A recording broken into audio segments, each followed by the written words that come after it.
பழனி முருகன் கோவிலுக்கு ஏன் பழனிமலைன்னு பேர் வந்ததுன்னு உங்களுக்கு தெரியுமா? உங்களுக்கு தெரிஞ்சிருந்தா தெரியும்னு கமெண்ட் பண்ணுங்க. தெரியலனா வாங்க நான் சொல்றேன்.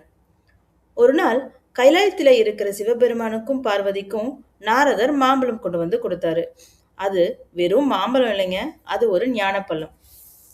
நாரதர் கொடுத்த ஞானப்பழத்தை விநாயகருக்கு கொடுக்கறதா இல்ல முருகனுக்கு கொடுக்கறதான்னு சிவபெருமானும் பார்வதியும் யோசிச்சுட்டு இருந்தாங்க.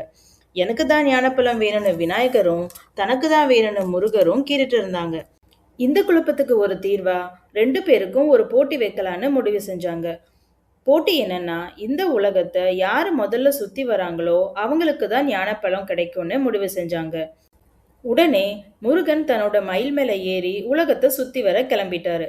ஆனா விநாயகரோ அம்மா அப்பா தான் தன்னோட உலகம்னு சொல்லி சிவனையும் பார்வதியும் 3 முறை சுத்தி வந்து போட்டியில ஜெயிச்சிட்டாரு. ஞானப்பழமும் அவருக்கு கிடைச்சது. உலகத்தை சுத்தி வந்து சேர்ந்த முருகன் இதை பார்த்து ரொம்ப வருத்தப்பட்டாரு. அவர் கோவத்துல கையில இருந்த எல்லா ஆபரணங்களையும் கழட்டிட்டு துறவி மாதிரி ஒரு மலை மேல போய் தியானத்துல அமர்ந்துட்டாரு. அப்போ சிவபெருமானும் பார்வதி தேவியும் வந்து முருகனை சமாதானப்படுத்தினாங்க. பார்வதி தேவி சொன்னாங்க, பழம் நீ என்று சொன்னாங்க. அதாவது நீயே ஒரு ஞான பழங்கிற அர்த்தத்துல அவங்க சொன்னாங்க. அப்படி அவங்க சொன்ன பழம் நீ என்று என்பதுதான் பழனிமலையா மாறிடுச்சு. பழனிமலை என்பது ஒரு இடம் இல்ல, அது ஒரு மனநிலை. அங்கு போனா நம்ம மனசுல இருக்கிற அகங்காரம், பேராசை எல்லாம் அடங்கும். நான் என்ற எண்ணம் கரையும்.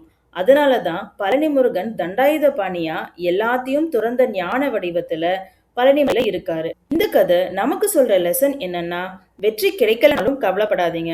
சில நேரம் நாம தேடுற பலம் நாமளா கூட இருக்கலாம்.